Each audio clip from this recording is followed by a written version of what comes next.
Good afternoon. Welcome, everyone. We're thrilled that you're here joining us today. My name is Cindy Rivera, and I am part of NTAC. I'm a TA specialist here, and we're thrilled you're here. Welcome to today's webinar on peer-to-peer and guardian-to-peer mental health tips, fostering supportive communication and nurturing emotional well-being. We are thrilled to have Tanvi Arira here. She is 15 years old and she has done endless work on youth mental health and is going to share many tips with us here today. Before we get started, we have a few housekeeping items to go over with you, but if you would like, we would like to hear more about you. And if you would like to just share in the chat box your role, your name, your organization, and where you're located. So you can do that using the chat function in Zoom. And from there, we can move on to the next slide.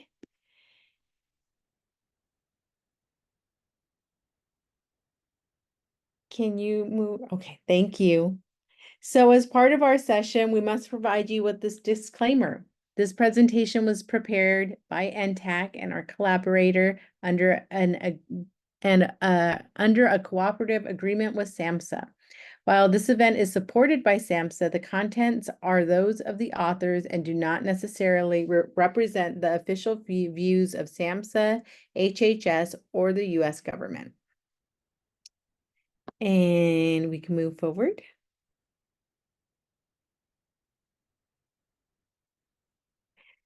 So while we hope there are not any security issues that happen today, in the event that that may occur, this session will immediately end and you will be notified by email how to rejoin a session.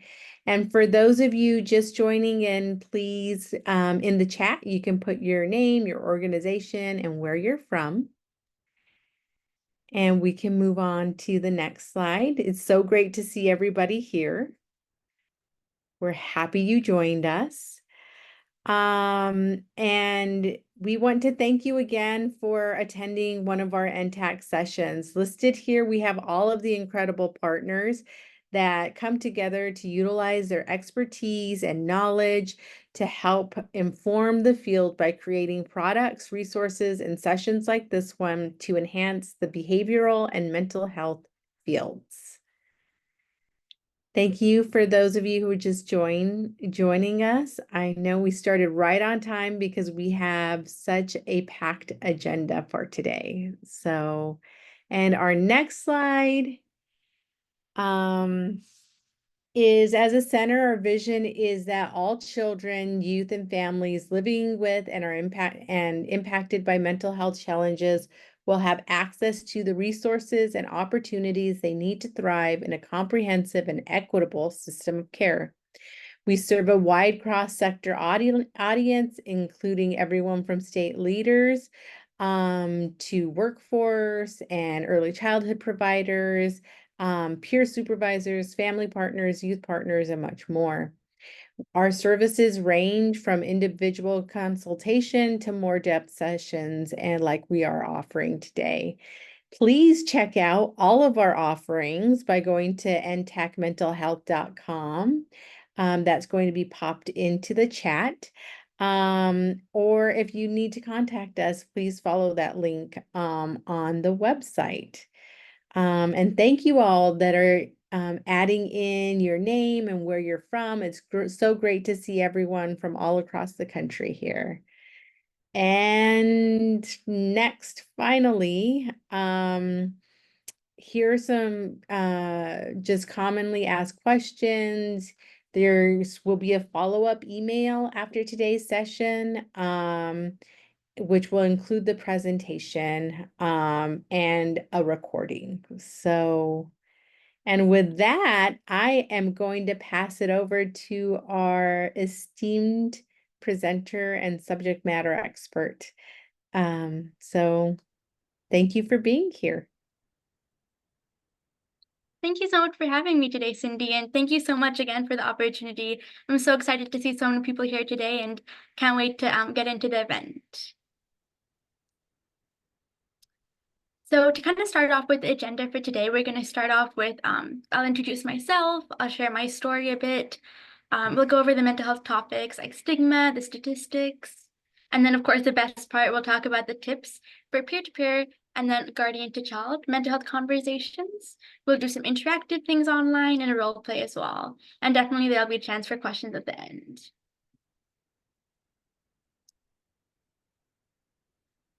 So to introduce myself, as Cindy said, I'm 15 years old.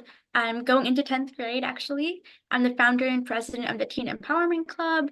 I'm the youth ambassador for the National Alliance on Mental Illness and received the 2024 Young Leaders Award.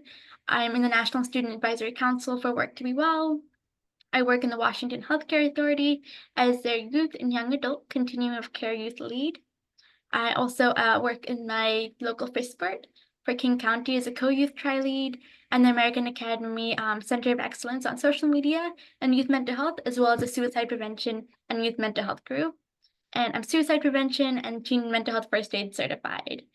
I also have my international best-selling book, Uplift Teens Today, Coping Strategies for Mental Health, which I published at 13, and it's the first teen-to-teen mental health book out there, as well as my card deck I published last year when I was 14, and my overall nonprofit. And my newest project is Nexus, Mental Health Hub for Schools, which I'm planning to talk a bit more later as well. I've been featured on different media like CBS, Fox, ABC, ETV, and more international ones as well. And my overall passion is to help my peers in their mental health journey, and we'll get into why in a couple of minutes. Before I get started, I always love to open up with a breathing technique. Mostly it's for me to calm down before a presentation, but also it can help all of you to learn a technique, or if you already know it, to practice it more. So this technique, it's a square box breathing technique. It really helps with the deep breathing to focus on our breath, relieves stress and anxiety, calms the nervous system, as well as regains control of our thoughts, which is something that's really hard nowadays.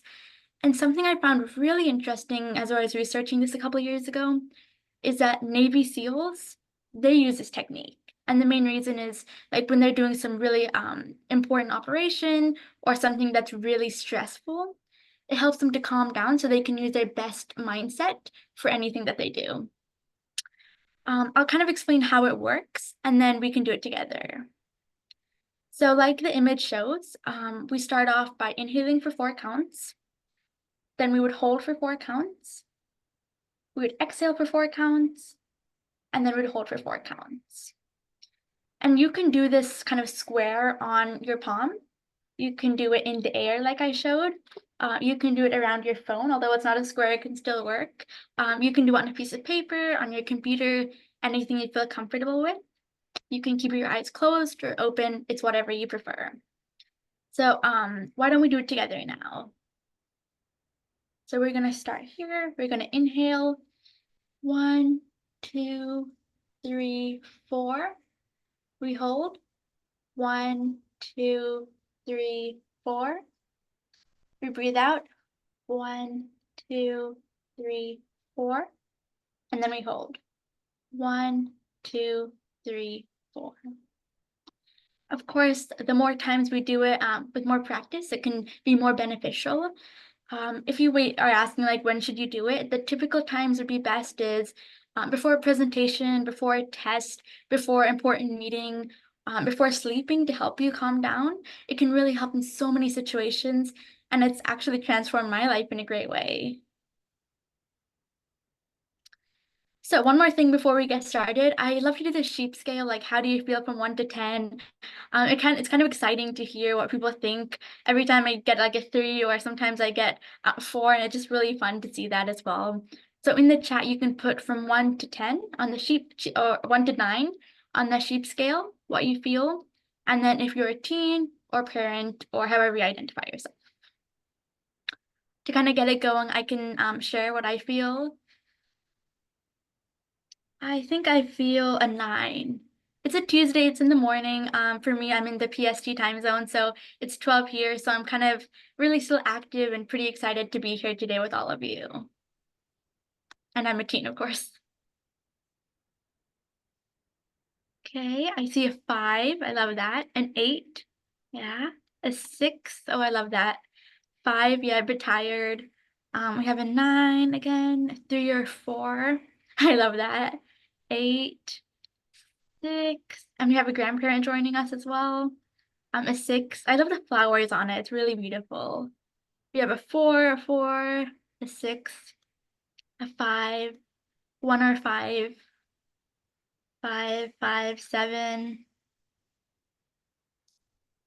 4, 9, and we have a youth leader joining us as well. Awesome. I love to see all, like, I was trying to think of what's the most common, but they all have their own amount of repetition. So we have a lot of different views. 10. Oh, thank you so much. Awesome.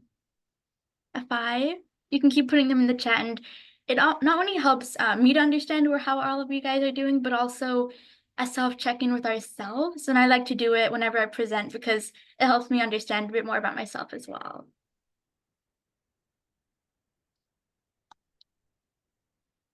So I'll get started with my mental health journey. Of course, it's not going to be too long. I'll just kind of go over the main events in it. But if you feel connected or anything like that, you can just put like a love heart in the chat or anything like that. So it all started about 5 years ago when I was 9 years old.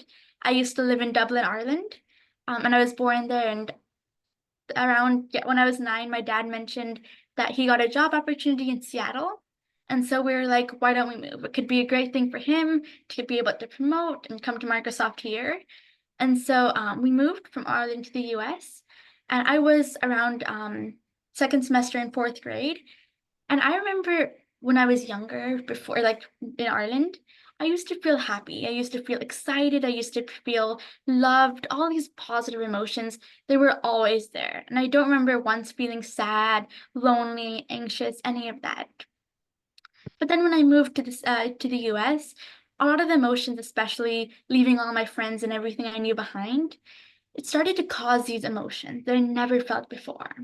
I started to feel anxious talking to people. I started to feel nervous, stressed, overwhelmed. And the most important thing I felt was unwanted. And this is because, like, when I was going to school, trying to make friends in a new school as a new kid, no one wanted to talk to me. And then I went home and I was like, at least I can spend time with my sister, but she was busy catching up for sixth grade schoolwork. And then my parents were busy settling into their jobs, and I was just in that feeling where I had so much time to myself, not having that much homework, feeling like I didn't belong and all these emotions were wrong. Because everyone, when I look out, they look happy and excited about life. And I'm just here sad, anxious. And I started to feel like I was a problem and I was alone in this. And so when I felt like I was alone in this, I was like, why should I talk about it? I'll keep it in myself and fake that smile so I fit in as normal. And so I went on months like that, faking that smile to feel like I'm like everyone else. But inside, I was having so many emotions bubbling up. And then after months, one day I suddenly burst out crying with my parents and my sister. And I just kept crying and letting all those emotions out because I couldn't keep them in anymore. And right then, the first thing my parents and my sister said is, "You're not alone." And we oftentimes we go to mental health fairs and they always have "you're not alone" stickers and stuff like that. But when I heard that from them, it really made me feel like I belong. Like it's not just me going through these challenges that aren't just happy. It's okay to go through them. And I felt that belonging. But at the same time, I was like, okay, so if there's 8 or 9 billion of us in the world feeling like this, why aren't we getting strategies of support? Why is everyone suffering?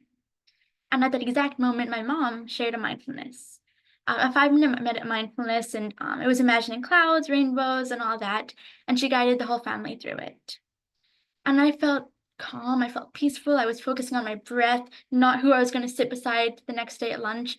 I could really feel myself again. But then when I went back and I was remembering I used to do this in Ireland, like I was like, why? Because she was a mindfulness teacher in my school there. Why is it different now?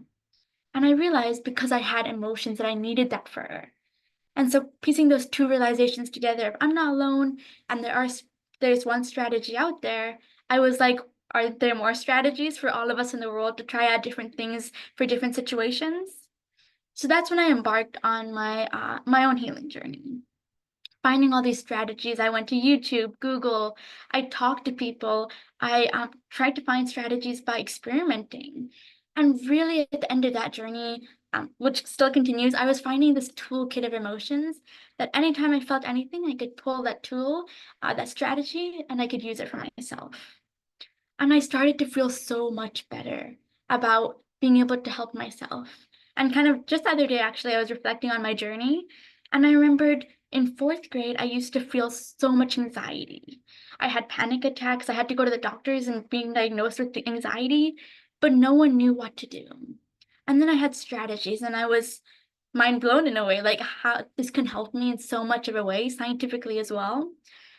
But then at that time when I found strategies, COVID hit. And as all of you know, it was chaos everywhere. And it was so much chaos in my life as well. But with those strategies, I could acknowledge those emotions and feel them, but help myself through them. But then I saw in Zoom so many of my peers faking a smile. And I knew I felt that emotion somewhere. It was in my own life. And so I remembered what helped me. It was that message you're not alone in those strategies. So I thought in sixth grade, being 12 years old, I wanted to start a club, the Teen Empowerment Club. And so I started that club, and all these youth from middle school, they came, they could share what they were going through. And it was so amazing to see one person shared, the other person said, you're not alone. And I didn't even tell them to say that or anything. And they also shared a strategy that helps them. And there was a beautiful community formed of 20 to 30 kids who would come every day to have this space where they could feel like they belong in the mental health field. And so as I was creating that club, I was like, this is helping this small group of people. I want to help more people. And that's when I decided to write a book. At 12 years old, I started writing my book, Uplifting Today. And 1.5 years later, with a lot of challenges along the way, I published it.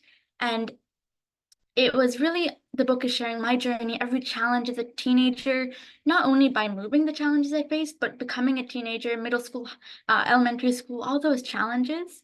So any age reading it can feel less alone. But I also share lightful moments of different tips and strategies I used, how the reader can use them, and QR codes to them. And then I also have my emotion cards deck I created last year when I was 14 in just a couple of weeks because I really love designing. And it really breaks the stigma of you only should feel happy or sad. And if it's sad, shoo it away, which is what we're taught in a lot of cultures. But it helps to identify the emotion as like an exciting game. After that, I've also done a lot of different mental health campaigning. I've reached out to the President of the United States. I presented on different conferences. I was at the American Academy Pediatric Center of Excellence Conference and social media and got to share there. I was at the National Alliance of Mental Illness Conference. I've been featured, like I mentioned, on different media, sharing monthly strategies for anyone out there. Done different events, like it can be mental health, it can be advocacy tips, been to book fairs and so many things like that, and launched my newest project, Nexus Mental Health Hub for Schools, which has been launched to over 200K students nationwide. And my goal is to spread it to the 80 million students out there. If you're interested to learn more about the one-stop shop comprehensive platform for all students, and it's for free, you can privately message me or email me at info@canvi.us, and I would love to share more. So I kind of shared a bit about my journey, and of course my mental health journey continues and my advocacy journey continues, and I'm just so grateful for every opportunity I get to campaign and to share the message. Like being here, I'm so grateful to be here and to share this space with all of you. So I wanted to start off by talking about the stigma. I know we all probably know what the word stigma means, but I thought I'd define it. So stigma is a mark of disgrace as a result of stereotypes or misunderstandings. I'm a visual person, so I like to visualize this, and like the image on the right shows, let's say I am a person who has a mental illness. I go out there in the community and I say, I have anxiety. the thing that most people do is they go and they point their fingers at me, of course, metaphorically, but they're always like, this is a problem. It's shouldn't be allowed in society to have this issue. It's just you. Keep it to yourself. Don't talk about it. It is a mark of disgrace. Like, don't have that anxiety. And the reason they say these things, really hurtful things, is because the stereotypes they heard. Maybe their parents told them, they heard on media that mental illness is bad and no one has mental health. Like, all these things are things that people said to them, misconceptions that now when someone says they have anxiety, they think what they say is for the truth. So the main thing about stigma is we need to break that stigma, because me as a person who has like anxiety, that would be a barrier to getting support because I may feel isolated, which is what happened in my own journey. And so by ending the stigma, you're helping yourself, and unknowingly you're helping your whole community take that step forward to help each other and equalize mental health as physical health. Of course, not like sharing it equally, but equal emphasis on it is what I like to say. So the NAMI fast facts that I love to share, I'll kind of say the most important ones. 50% of all lifetime mental illness cases begin at age 14 and 75% by age 24, which means early intervention is so important. And then 1 in 5 US adults experience mental illness each year, and 87% of youth experience a daily mental health challenge, which is so shocking. And as I started advocating, I was shocked by this.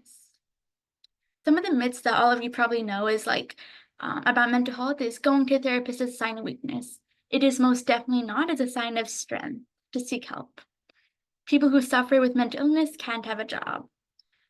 That's definitely not true, because we're seeing so many people with mental illness performing in the Olympics. They're doing amazing things and inspiring so many people. Mental health problems are uncommon. That is another myth, because they're so common that like 1 in 5 US adults have a mental illness. So it's really common out there. We just don't talk about it enough. And then some other ones as well. So I talked about a lot about the stigma, but like, how can we work together to break that stigma? We can educate ourselves about the myths and facts, talk openly, foster non-judgmental conversations, encourage professional support, and equalize mental and physical health. I'll get into how we can do that in a couple of slides. So for what all of you came for, we'll start by talking about the peer-to-peer, how to spark those conversations and to help your peer. And the image on the left really shows the importance of this. Let's say there is person A and they're going through struggles. Person B identifies that and helps them through it. So they hold their hand. That effect of like everyone in the community seeing person A and B being there for each other, other people want to do that in their own ways. And so they help each other, and it's this whole chain where the world comes together around mental health to help each other. And to kind of clarify, peer means it can be student to student, friend to friend, adult to adult, any age to any age. So before I share the tips for it, I'd love to hear in the chat if anyone has strategies, like in an interactive way, that helps them to help their peers. I can give one example. For me, what helps talking to my peer about mental health is first saying you're not alone, and that can really help foster a non-judgmental conversation. I'd love to hear in the chat what you guys think.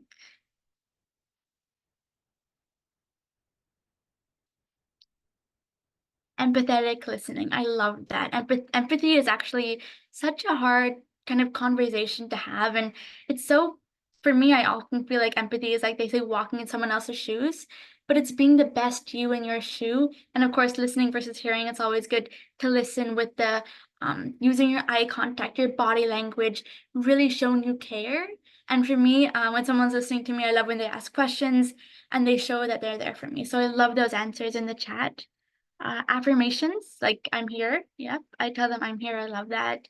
Undivided attention. That's so important, especially with the whole social media things nowadays. It's hard to give that attention, but that I love that one. Holding space to just listen intentionally. I love the way you said listen intentionally. I think intention is so important to show that you care. That's why you're listening. It's not just you're listening to make them feel like they're not alone, but you're listening because you want to be there as a pillar of support for them. I love all the creative ones in the chat. I'm so happy to hear all of you guys are practicing this as well. To say, I'm here for you today and for as long as you need. Wow, that's amazing. I'm going to use that one definitely whenever any of my peers are going through something. I'll repeat it one more time. I'm here for you today and for as long as you need. I love that. I see some hearts on it as well. Yeah. Perfect. Well, I love these ones so much, and we can all learn from each other in this as well. So be sure to use those tips in the chat, and then I can share some of the ones that work for me and the ones that I use and heard other people use as well. To talk openly, to start that conversation. The other one is to say you're not alone. I'll come back to sharing limitations in a couple of minutes, but we have encouraged to seek help, which is so important because oftentimes anyone's like, I don't want to seek professional help. I don't need it. It's stigmatized. But being that friend to say, you should seek help, it's good for you, I'll be there through the journey is so important, encouraging that help. It's okay if you can't relate. Oftentimes, like even when my mom's sharing a challenge that she's going through, I want to step in there and say, yeah, I know, I felt that too. But sometimes I don't because she's an adult and I'm a kid and I don't know those challenges, some of the ones she goes through, and she doesn't know some of the ones I go through. So it's okay if you can't relate, but be there for them through that. Ask how you can help. Rather than trying to jump in and think how you would like to get help in that situation, ask them because that's the best thing you can do. Respond kindly and politely, as you all know. If they need, give them space and time. Like for my sister, if she's going through anything, it's best to give her space and time. But for me, I love when people jump in and just help me through it. So different people like different things. And then coming back to sharing limitations. It's so hard as humans whenever anyone is having a challenge. It can be, let's say, a bug in their computer, and you know how to fix it. You want to jump in, fix it for them, and help save their life in a way. But sometimes we can't do that. We're not professionally certified enough. We don't know that much knowledge around it, and we don't know how to step in. And I'm going to say that's okay. It's okay to not be able to help them 100%. The best you can do, the second point, is encourage them to seek help.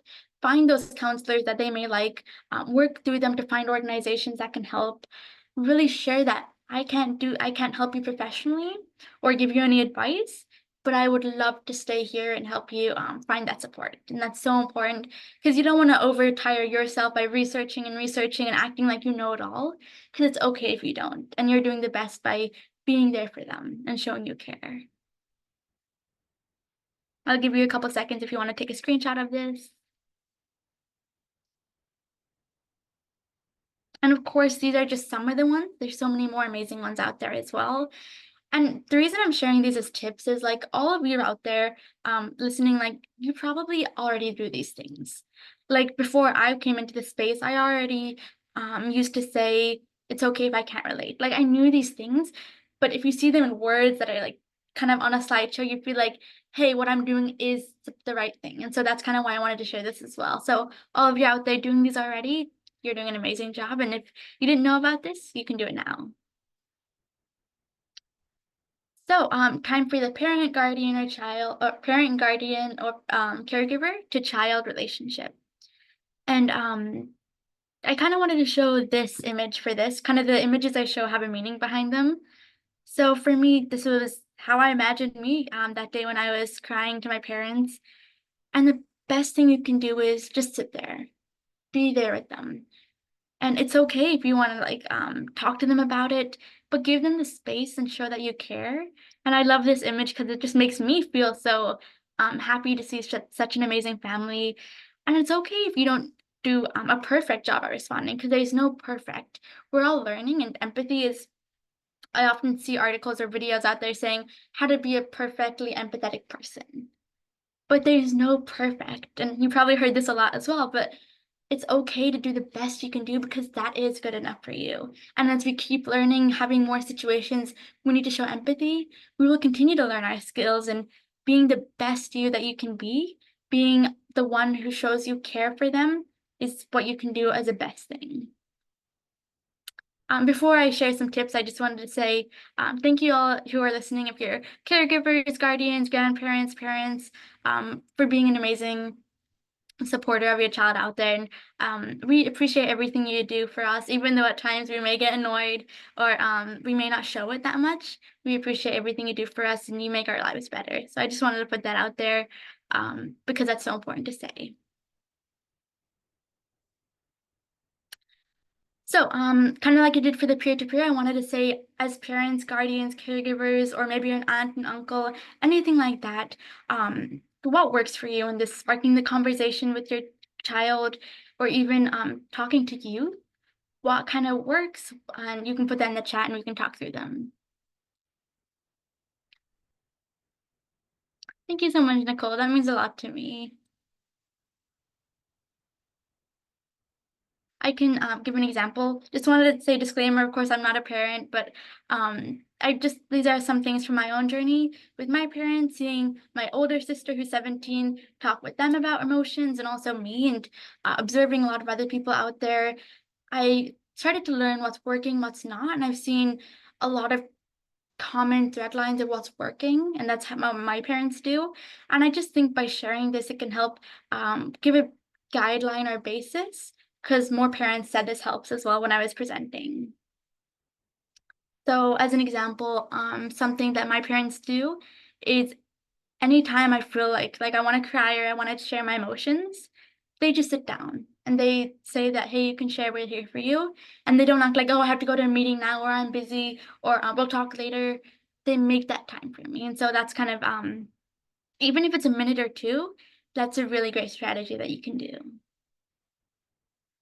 We got one. I find that talking to my kids in the car can help foster conversation. I love that a lot. Yes, that's what my dad does a lot with me as well. When we're driving, or when he's driving, he kind of just talks through it with me, or we park and we talk about it. That helps a lot. We got not being overreactive to the child when they are sharing heavy things. Yeah, and as a youth, I really connect to that, because when we're feeling so many emotions, when we're really emotional about what's going on, rather than a parent being like, oh, like overreacting, just kind of being calm. I know it's hard to be calm in those situations, but to be calm and to make it seem to your child that it's okay is so important. So I love that. And the way you said, oh, like heavy things, I love the way that that's described as well. I start an open dialogue about what is of interest, and then eventually the emotion comes out. I love that one, because I feel like as teenagers, like I'm 15, and I see a lot of my friends at school and peers, we have a hard time talking about emotions. And it's not like I feel like every generation has their challenges with sharing emotions. Like my parents' generation, like a lot of them, they didn't get the support from their parents, so they don't know how to talk about emotions. We have social media, and now we don't even know what our emotions are, because we get blinded by all the social media, like scrolling we do. We don't get time for it. And I'm not sure what the other generations are going through, but I know that it's a lot more open than it was before, but there's a lot more we can work on talking about emotions. So I love the asking open-ended questions, sharing with him my emotions. That's amazing. I love that sharing your emotions can help someone else open up. I tell my son I will love him no matter what. That's so amazing. My daughter opens up at bedtime. We lay together and process the day before she sleeps. Yes, and actually, my parents kind of set this rule, like anytime me and my sister fight, like, or we fight with the parents, to always resolve it before sleeping. And I love this opening up and sharing your emotions before bedtime so you can have a good night's sleep. So I love that one so much. And you guys are such amazing parents. This is so beautiful. As a parent thinking of you and your child on the same team, I picture my child and I on the same side of a bench versus on opposite sides facing each other. I love that kind of imagery, and that definitely like showing that you are with them, not against them. I love that. Use open-ended conversations instead of yes/no questions. For example, what good happened in your day? Wow, I love that one. And kind of another kind of story. Whenever my mom asks me and my sister like what happened in the day, I'm always one to jump and give her like an hour long of what happened in the day. But my sister not usually. So instead of saying like was your day good, instead of doing a yes or no, I love that, like what good happened in your day? Like what are you grateful for? What good had happened in your day? I love that. These are so amazing.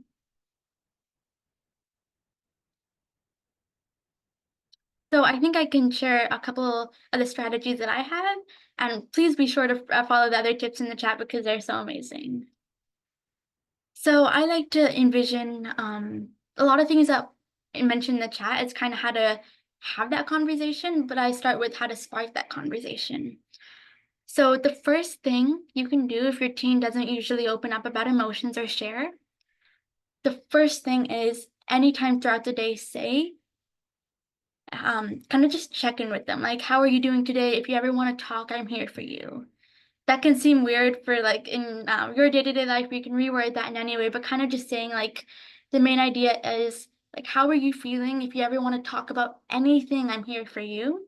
Saying that a couple times in the day, especially when you see your child is feeling stressed, anxious, overwhelmed, in the like visuals of it, saying that can make them feel like I'm stressed right now. I don't want to talk to my parents right now, but they said I can come anytime. So maybe I'll come before the end of the night to share. Like knowing that they can come anytime makes them relax a bit more.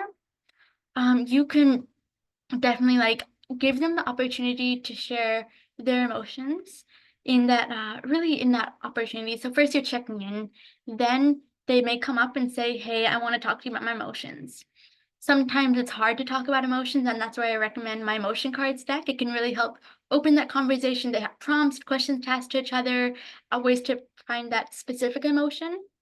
So give them the opportunity to share their emotions, and if they start sharing, that's amazing. And if they don't, after using the card decks, you can add some prompts. Like someone mentioned in the chat, like what good happened in the day, or what made you feel like this? Kind of asking those types of questions to help them talk about it. Maybe indirect questions as well can help. So I'll reframe what we have so far. You checked in with them, you said you're available anytime. They come talk to you. And if they don't come talk to you, maybe they don't want to share right now. They can come the other day or a week later. And if they do, whenever they do come talk to you, let them share their emotions, ask some prompts to help. And then the most important thing comes, being a supportive ally. As your child shares what they're going through and they finish talking for a bit, you can say to the child openly, like, I have 3 things I can do for you. Let me know what works best for you. The first, I can continue lending a listening ear, being there for you if you have more you want to say. 2, I can share my advice or my personal story. If you have a personal story that kind of relates, like if your child is getting bullied, you can say, this is advice I have, we can do it together. This is my own personal story, if they like that. Or the third one, most important, I think, is sharing the strategy. So to recap, you can say, I can lend a listening ear, share my advice or story, or share a strategy. And coming back to my own journey, that day that I was going through the struggles, I said, like, why don't we do a strategy? Or my mom said, why don't we do a strategy? And I said, yes, let's go ahead and do that. And something that a lot of parents do is they say, like, let's do a strategy, and then they make their child do it in a corner. And that could work for some children, but also doing it together can emphasize we're going to practice this together and we're going to empower each other together. We're in this together. We're on the same side of the bench. So really share the strategy and kind of do it together, explain how to do it together, do it a couple times, and that can really help themselves. And then they can continue talking, but really share the strategy. And if you're wondering like what type of strategy do I use? Well, lucky for you, at the beginning we shared the square and box breathing technique. So you have that up your sleeves. You can look it up online or look at the slide deck when it's posted again. But that's an amazing strategy that can help. And it's not like the stigmatized mindfulness, do it for hours. It's a short, simple, easy strategy that has such an amazing impact. So yeah, this is kind of the overview of it. I know I kind of talked a lot throughout it. I'm going to recap one more time. Check in with them. If they share their emotions, continue listening, or ask them prompts if they're having trouble sharing their emotions. Step 2, be a supportive ally. Share the 3 things you can do. Listening ear, share advice or story, or share a strategy. If it's sharing a strategy, practice together and empower together, and you have the square and box breathing up your hand. And of course, this is like just a framework. You do not need to follow it if it doesn't resonate for you, but if it does, you can try it out and see how it works. A lot of parents, I present in my district a lot sharing this slideshow, And so many parents come up to me at the end, like saying it helped them, and like they're going to try it. And some of them come back and say it helped them so much. I think it's so hard this generation because parents didn't get any support. They don't know how to show support to their kids, but they really want to. And so this can help with that. And just know that you're doing the best that you can do. Like I mentioned again, I just talk a lot, but this is some things that I wanted to recap for our key takeaways. This can be for your own mental health, for helping others as well, because of course, self-care is so important. First, your mental health matters as much as your physical health, and yeah, really take care of your mental health. You matter and you're perfect just the way you are. And never feel like you don't belong, because by being unique, you are setting an example, and you're getting to feel amazing just being you. People are ready to help if you are ready to ask to help. You're sharing your limitations is okay and it's normal. You're not alone. There is hope and help out there. Breaking the stigma is 100% possible. We just need to work together as a collective community. And every, right now, 57 participants who are here, by coming onto this call, you are one step to breaking that stigma. So I'm just really proud of all of you for being here today. And then prioritize mental health as you do physical health. I have a little anecdote for this. There's always, like, there's a bus driver, imagine, and there's a kid who has a scar on their leg and it's bleeding. And the bus driver, the first thing they would do is they would ask, "Are you okay?" They would give a band-aid, and then they're set to drive. But the same scenario, but the kid is crying, the bus driver would not know what to do. Like, do they say anything? Do they not? Do they leave them alone? It's so hard because it's not what we're used to as society. But if the bus driver does the same thing, well, not the same thing, but if they show the same amount of care by saying, "Hey, anything I can do to help, we're all here for you," that is helpful. And so prioritize mental health as you do physical health. Don't react the same. You don't want to give a band-aid to someone crying, but kind of react the way that you care, the same amount. And then this image, of course, like, it's okay to not be okay. Saying I'm not okay and someone reacting that's okay, it makes people feel so much better. And then, like I mentioned, I have my cards and my book as well. You can check it out on Amazon or my website, tanvi.us. So I wanted to say thank you so much for listening. I'd love to take any questions. I'd love to provide my best answer for it, as well as while we do the question and answer, if you want to follow me on Instagram for monthly strategies for the parent-to-child conversation, for empathy, for stress, for back-to-school nerves, anything like that, you can scan the QR code and also follow me on my other socials. I would love if anyone has any questions, and I'll try my best to answer them. Thanks again for listening, and I'm so grateful to be able to share these strategies with all of you. Hi there. I think we have someone with their hand raised. Can Tanisha? I don't know if you can come off mute.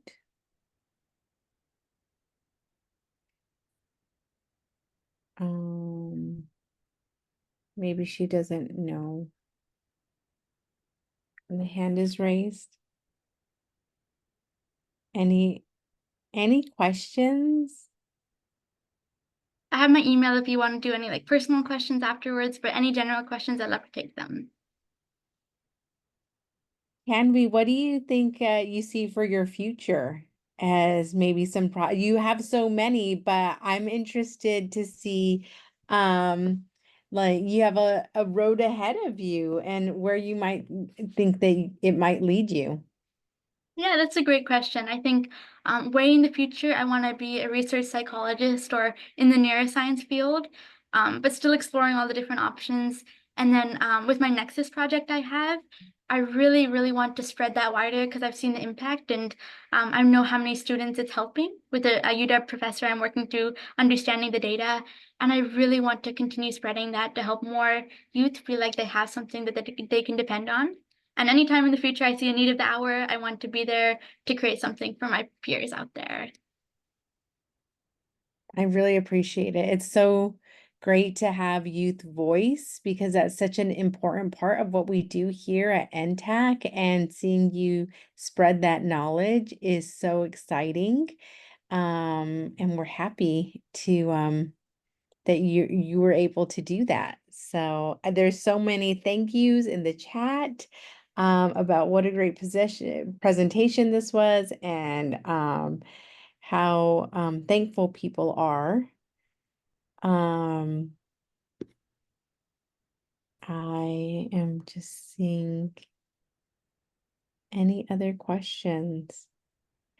It seems like you've learned a lot from your mental health journey, so, and that you've been able to apply it into these great strategies. So, and the Nexus project, that's school-based tools that schools can use.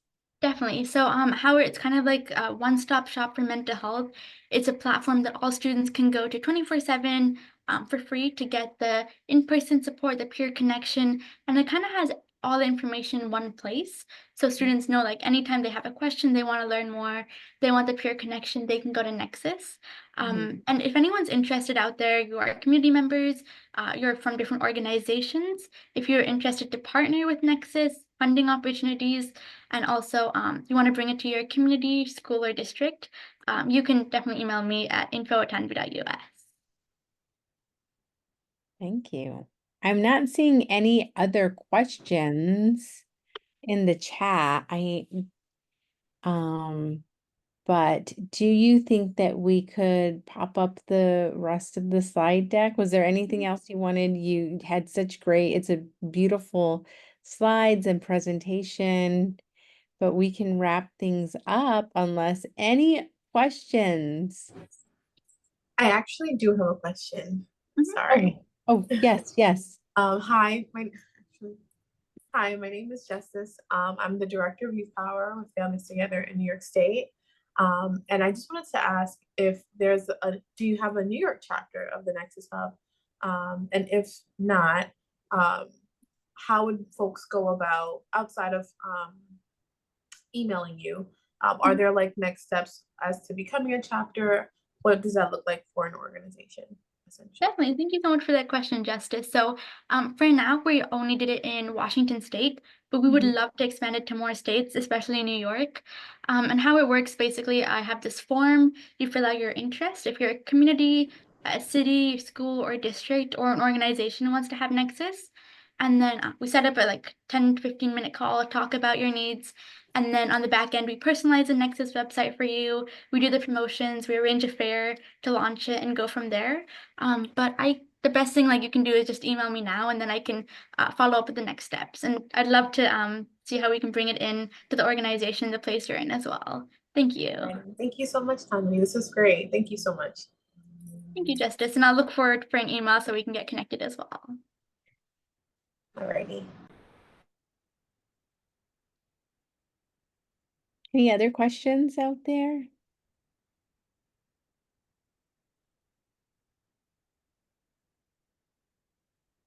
That was so great, so fantastic. I love the cards. I think I'm going to look at those. It would be great to put them on. That was the other, I wanted to give some more ideas for how to talk to your kids. We do like at our kitchen, like, or not our kitchen, our dinner table, we have a lot of talks just about like, how are you feeling today? Like, did you have like a high? Did you have a low spot? What made it? So I think those cards would help lead to conversations like that. So, we want to thank everyone for joining us. Do you have any final words? I just really wanted to say thank you so much for having me here, and I'm so grateful to be able to represent the youth voice and have this opportunity to share to others. So thank you so much, Cindy and NTTAC, for having me today. Thank you. So thank you all for joining us today. You'll see on the slide, the next slide, if you can forward that. You will receive a follow-up email, which will include the presentation. So that usually comes in like 2 to 3 days. And you'll also be able to watch recordings of this webinar. You can check back, and it will be sent with the follow-up email. There's so many great resources on our NTech website. We ask you to also go there if you're looking for something specific. In the chat, there is a link to a survey for feedback on today's session, and we would love to hear any feedback you may have.